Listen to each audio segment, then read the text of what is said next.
Recently, I was going through some old VHS cassette tapes in our office.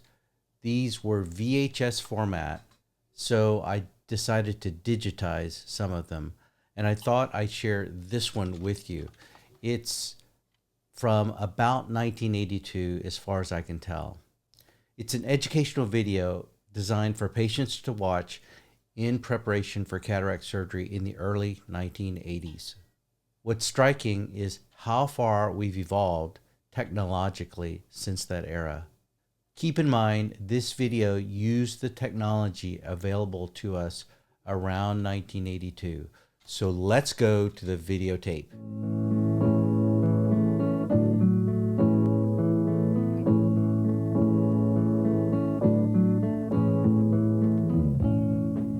Well, now that you've decided to have your cataracts removed, Mrs. Grant, I'd like to explain in more detail just what's involved. Fine, please do. Well, like many patients, you may never have had surgery before, and I know you've never had surgery of the eyes. To reassure you, cataract removal is a very common and generally painless procedure.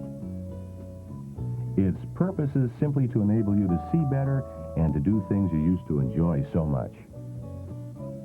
You know, Doctor, if I understood more about the surgery, I'm sure I'd feel easier about it.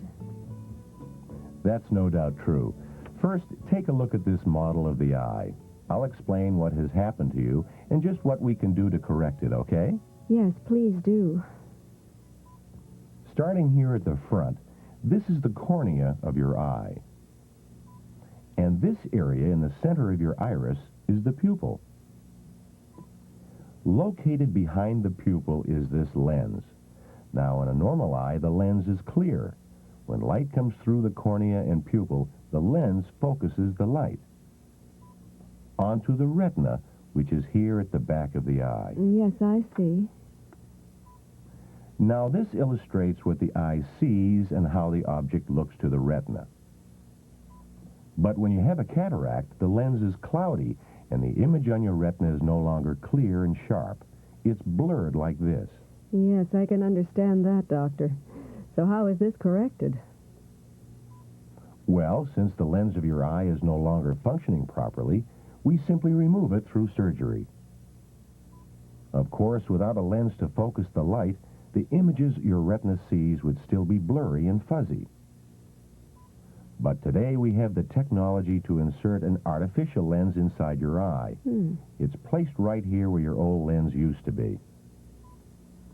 Here is how it looks when the lens is inserted. This is called an intraocular lens implant. These intraocular lenses have some advantages over other correction devices, such as the cataract glasses you see here, which may cause distortion and give you poor peripheral vision, or of contact lenses which are sometimes difficult to put in or take out. All right, with that explanation as background, Mrs. Grant, I think you can now better understand some of the details about cataract extraction and implants. Cataract surgery is one of the most common types of surgery performed today. The majority of cataract patients, regardless of their age, have their vision restored successfully after this surgery. Your ophthalmologist will arrive at a decision regarding your surgery only after he thoroughly tests your vision and evaluates the progression of your cataract. There are different types of procedures used for both removing the lens and for implanting a new one. Your ophthalmologist will consider your particular condition, then determine the best method suited for you. Now let's look at the two types of lens extractions and two of the most common types of lens implants that are presently available. This will acquaint you with the procedures that may be used to restore your vision. First, regarding lens extractions, there are two types currently in use: intracapsular extraction and extracapsular extraction. Here is a drawing that shows how a lens is extracted using the intracapsular technique. An instrument called a freezing pencil is used to freeze the lens, which is then extracted in one piece. Extracapsular extraction, on the other hand, involves removing the nucleus of the lens either mechanically or through phacoemulsification, as you see here. In this method, the cataract is actually liquefied with ultrasound vibrations and then removed with a suction device. Unlike the intracapsular technique, which removes the entire lens, the extracapsular technique leaves a tiny clear membrane behind, as you see indicated by the arrow.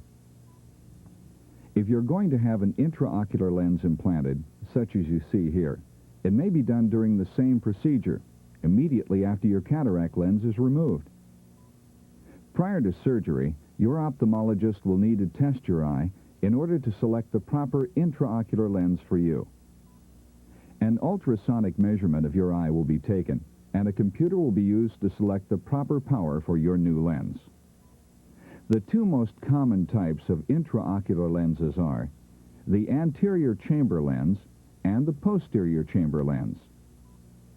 During your surgery, your ophthalmologist will insert the type of intraocular lens he feels is best for you and is compatible with the type of cataract extraction that you are having. Either kind of intraocular lens, whether it is the anterior chamber lens, shown here, or the posterior chamber lens, such as this, works basically the same. Your new lens fits inside your eye in approximately the same position of your own natural lens. Your new lens focuses light and provides you with a clear image, just as you enjoyed before you had your cataract. It is possible you may also need to wear a pair of low-power glasses that will fine-tune your vision. However, many patients require these glasses only for tasks such as reading and driving. So far, we've explained the surgery itself. There are also a few things you should know about that will occur before and after the surgery. You will check into the hospital either the afternoon before or the morning of your surgery. You will sign a consent form that authorizes the ophthalmologist to perform the surgery. At some time prior to your surgery, certain tests may be required. These may include, for instance, an electrocardiogram and sample blood tests. Normally, you receive eye drops just prior to your surgery. That morning, you will be brought into the surgical suite where the entire operation will take less than an hour. You may be given general anesthesia, which will allow you to sleep during the entire operation, or you may be given medication to make you drowsy, and then a local anesthesia to numb the area of the operation. While you are in surgery, your vital signs will be monitored closely. You will have an eye patch placed over your eye when the surgery is completed. Keep this patch on your eye as long as you are instructed to wear it. After surgery, it is very important that you carefully follow your ophthalmologist's instructions so that your eye will heal properly. The first day and night following surgery, do not sleep on your stomach or on the operated side. Remain on your back during this time. You will find that pain is minimal after surgery, but you will be given medication if you have discomfort. Your vision may also be blurry while your eye is healing. This is perfectly normal. You will also receive instructions on how to put drops in your eye and generally care for yourself after you leave the hospital. Following your release from the hospital, avoid strenuous activity. Do not bend, stoop, lift, or strain yourself during these first weeks after surgery. When you must bend, bend at the knees rather than the waist. This will keep your eyes above your heart so that blood will not rush to your head. Walking and watching television are examples of mild exercise and relaxation that are recommended. Exercises and pastimes such as golf, tennis, jogging, swimming, and strenuous housework, however, are examples of activities that you should avoid. Also, do not drive until your ophthalmologist examines you and determines that you can see safely enough to be behind the wheel. Your eye will do most of its healing during the first month.